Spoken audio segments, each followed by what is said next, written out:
본시는 19절을 기준으로 해서 두 단락으로 크게 나뉜다고 했어요. 앞단락은 이스라엘 중에 살아남은 자에 대한 구원을 노래했고, 하나님이 이들의 짐을 담당해 주신다는 이야기로 이렇게 정리가 됐었어요. 계속 이어집니다. 19절에서 보니까 짐을 지다는 히브리어로 부담하다, 책임지고 품다 이런 얘기예요. 부담하다, 책임지고 품다라는 뜻을 가지고 있어요. 즉 하나님께서 이스라엘 중에 살아남은 자들을 책임지고 품겠다는 말씀입니다. 이사야는 이들이 원래 태어나면서부터 하나님이 양부모처럼 떠맡아서 길렀다, 떠맡았다 이런 말을 하죠. 이사야 46장 3절에 보니까 야곱의 집이여 이스라엘 집에 남은 모든 자여 내게 들을지어다. 남은 자 사상이죠. 배에서 태어남으로부터 내게 안겼고, 이 안겼다는 말이 아마스인데 19절에 짐지다 이게 같은 단어거든요. 근데 여기는 19절은 짐지다라고 너무 좀 번역이 좀 그랬는데 책임지고 품다, 부담하다 이런 뜻이죠. 네가 태어남으로 내게 안겼고 태에서 나무로부터 내게 업힌 너희여 이렇게 얘기를 합니다. 하나님이 이렇게 이스라엘 중에 살려서 남겨둔 자들이 메시아의 시대에 구원받게 됨을 예고하십니다. 이런 남은 자 사상을 한 번 더 보겠습니다. 이사야 10장에 보니까 이사야 10장 20절에 그날에 이스라엘의 남은 자와 야곱 족속에 피난한 자들이 다시는 자기를 친 자를 의지하지 아니하고 이스라엘의 거룩하신 이 여호와를 진실하게 의지하리라. 이스라엘의 남은 자 외에 대부분의 자들은 자기를 쳤던 자들이 누구예요? 강력한 세력이잖아요. 그 세력한테 넘어갔어요. 하지만 이제는 그 자들한테 의지하지 않고 여호와를 신실하게 아주 진실하게 의지할 때가 올 것이라는 얘기예요. 21절에 남은 자 곧 야곱의 남은 자가 능하신 하나님께로 돌아올 것이라. 22절 이스라엘이여 네 백성이 바다의 모래 같을지라도 남은 자만 돌아오리니 넘치는 공의로 파멸이 작정되었습니다. 그러니까 바다의 모래 같을지라라고 믿음의 조상 아브라함, 이삭, 야곱을 통해서 약속을 하셨단 말이에요. 근데 이제는 뭐라고 하냐면 혈통적으로는 맞다. 바다의 모래 같을지라도 그 중에 소수만 살아남는다. 이스라엘의 혈통에 의해서는 소수입니다. 혈통들은. 그러나 결론적으로 바다의 모래같이 됩니다. 아브라함에게 주신 약속처럼. 왜? 이방인의 수많은 자들이 합세하죠. 그래서 아브라함에 주신 이삭, 야곱에게 주신 약속도 성취하셨고 또 이사야가 했던 예언도 성취된 것입니다. 이렇게 이사야 시대에 공식적으로 남은 자 사상이 거론되는데 그런데 이사야보다 약 300년이 앞서 다윗이 남은 자 사상을 논하고 있으니 그의 영감이 대단하죠. 아직은 이스라엘이 든든히 제국을 형성할 때이기 때문에 그런데 이렇게 든든할 때 태평천하죠.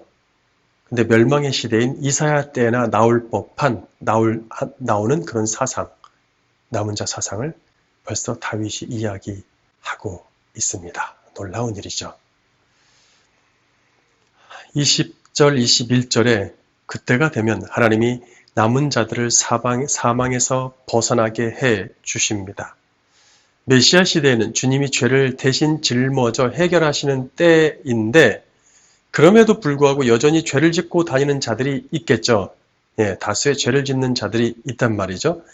이들은 애초부터 메시아를 통해 죄사함 받을 의향이 없으므로 그런 의향이 없어요. 사탄의 세력이죠. 악인들이죠. 하나님은 이들이 쫓는 수장인 사단의 머리를 쳐서 깨트리십니다. 이것은 창세기 3장 15절과 똑같은 예언이죠.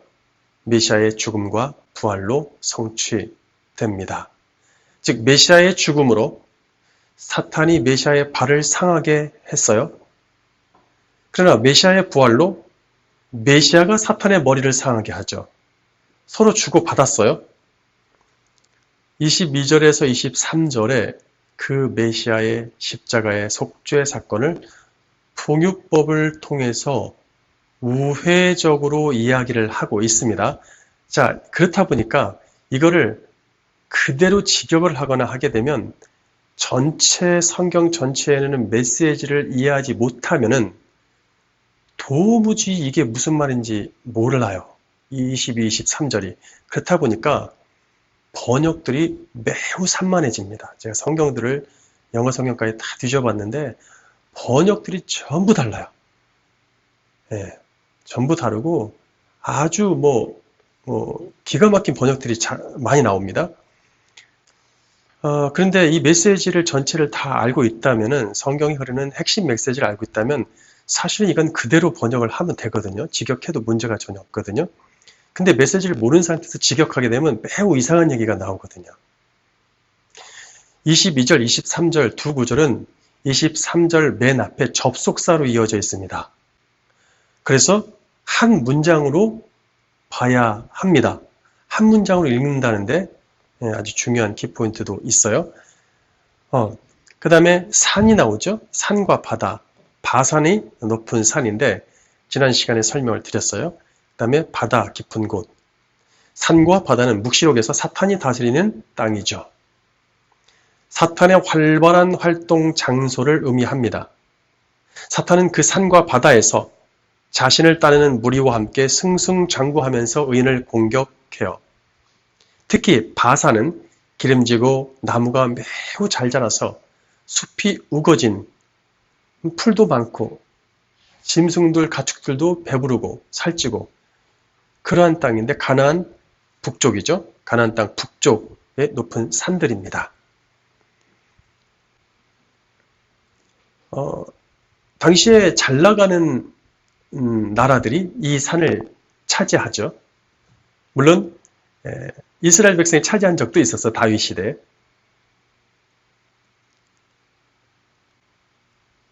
하나님은 메시아를 통해서 이 바산의 모든 기름진 짐승을 심판하시겠다고 예고를 하십니다. 에스겔 39장을 읽어드릴게요. 에스겔 39장 17절 너 인자야 주 여호와가 이같이 말한다. 너는 날개를 가진 각종 새와 들의 모든 짐승에게 너희는 사방에서 함께 몰려와서 내가 너희를 위해 도살할 내 희생 제물 곧 이스라엘 산들 위에 있는 큰 희생 제물에게로 모여 그 살을 뜯고 피를 마셔라. 살을 뜯긴다 하고 짐승한테 피를 마심 당하는 것은 큰 저주잖아요, 지금. 라고 말하였다. 기세등등한 짐승들이 도리어 자기를 살이 뜯기고 피를 마신 바 되는 거예요. 18절 너희는 용사들의 살을 먹고 그 땅의 통치자들의 피를 마셔라. 사단의 강력한 세력이죠. 그들 모두는 순양과 어린 양과 염소와 수송아지와 바산에 살찐 짐승들이다. 잘못하면 순양, 어린 양, 염소, 수송아지 나오니까 우호적으로 그리고 긍정적으로 표현할 수가 있어요. 하지만 그렇지 않습니다. 살찐 짐승들이다. 너희는 내가 너희를 위해 도살한 내 희생 제물 중 기름진 것을 배불리 먹고 취하도록 피를 마셔라.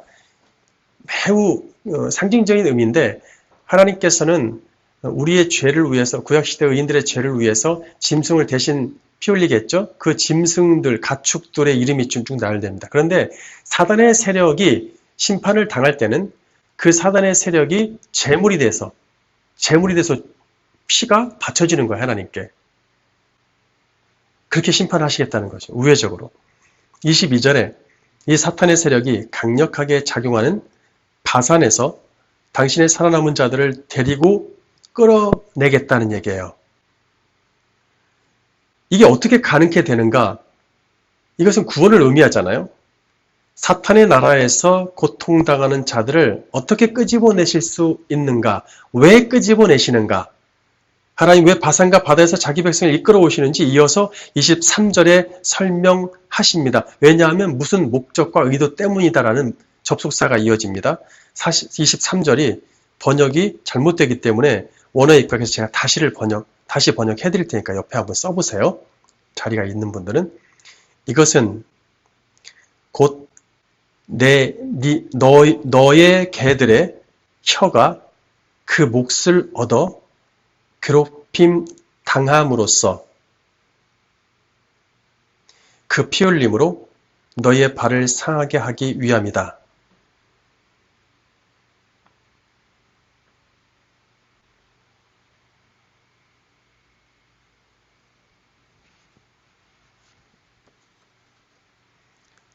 다시 해드릴게요.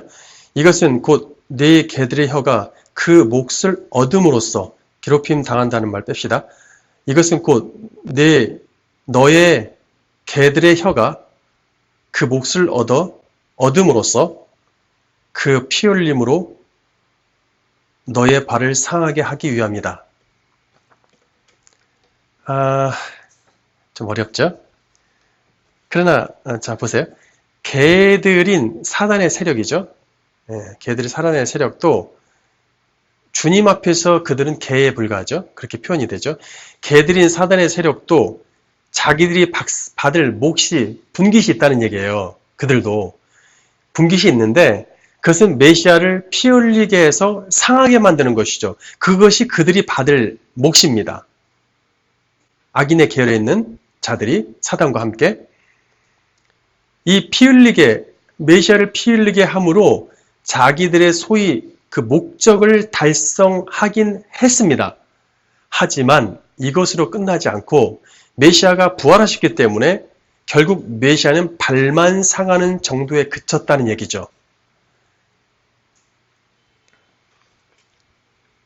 완전 지금 다른 해석이 나왔기 때문에 그걸 좀 적으시면 좋을 것 같아요. 이 놀라운 피 흘림은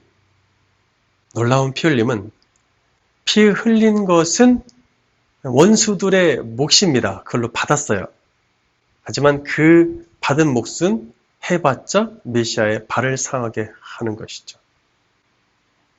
그리고 다시 살아나시면 그들의 머리를 치시는 겁니다. 왜냐? 이 놀라운 그분의 피 흘림은 곧 살아남은 백성들의 모든 죄를 없애는 역할을 하기 때문입니다. 즉 그분이 대제사장의 신분으로 하늘 성소에 들어가십니다. 끝내신다는 얘기예요. 더 이상 이제 대제사장, 제사장, 제사 필요 없다는 얘기죠. 24절에 메시아 왕께서 성소로 들어가심을, 그 왕이 성소로 들어가심을 노래하죠. 만약에 이거를 메시아한테 적용하지 않고 왕이 성소로 들어간다니까 다윗 왕이 성소에 말이 안 되잖아요. 그렇죠? 아직 예루살렘 성전도 안 지어졌고 성소는 제사장 외에는 들어갈 수도 없고 성막 근처는 천사가 지키고 있어서 무서워서 다윗은 살아있는 동안에 가지도 못합니다. 근처에. 나중에나 모시고 오지만 그러나 자기가 성소에 들어갈 수 있는 상황. 어떤 왕이 성소에 들어갑니까? 예수 왕 빼고는.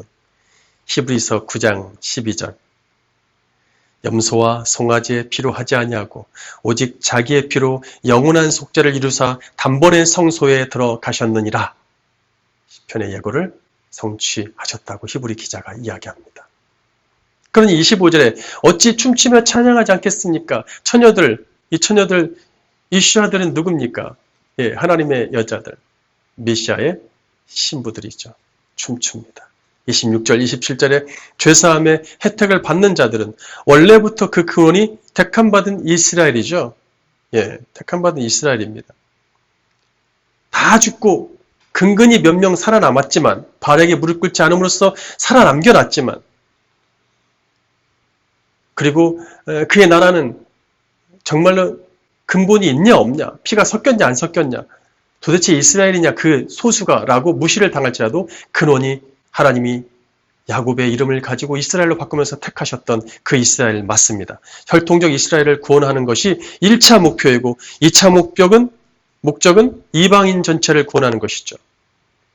우리는 그래서 우리 이방인이지만 영적으로 근원이 이스라엘입니다. 그리고 우리 주님은 십자가의 보혈로 우리 죄를 해결하심으로써 하늘 성수에 들어가셨죠. 이제는 우리의 죄를 해결하고 이스라엘의 살아남은 자들과 함께 합류했습니다. 그리고 하나님의 택한 자녀가 되는 특권을 받았습니다. 오늘도 하나님의 자녀가 되신 사랑하는 성도 여러분, 주님께 감사하십시오. 감사의 고백, 감사의 눈물, 그것이 하나님을 의지한다는 것이고 인정한다는 것입니다. 그럴 때 하나님이 여러분 삶 속에서 더 좋은 것들로 갚아 주시리라 믿습니다.